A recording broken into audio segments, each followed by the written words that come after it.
আজকে আমি আপনাদের সাথে শেয়ার করব আমার বাচ্চার জন্য আমি কিভাবে ওটস বানাই এবং সেটা উইদাউট চিনিতে কিভাবে মিষ্টি হয়।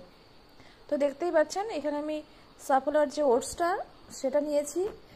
এবার একটু পরিমাণ মতো ওটস ঢেলে নিয়েছি, তার সাথে একটা কলা। এবার ওটসটা আমি ধুয়ে নিলাম ভালো করে, তারপরে এতটা পরিমাণ জল দিলাম। এবার সেটাকে ফুটতে বসিয়ে দিব একটা প্যানে।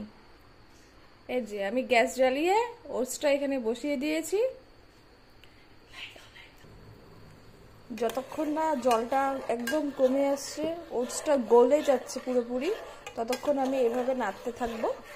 যখন ওটসটা একদম পুরো গলে যাবে, আর আমার এটা যেহেতু ক্রিমি ওটস, তো ক্রিম ক্রিম ভাবটা আসবে, ঠিক তখনই আমি গ্যাসটাকে অফ করে দিব। আমার ওটস একদম কমপ্লিট হয়ে গেছে, জলটা ফুটে উঠেছে এবং ওটসগুলো এই অবস্থায় আমি গ্যাসটা অফ করে দিব।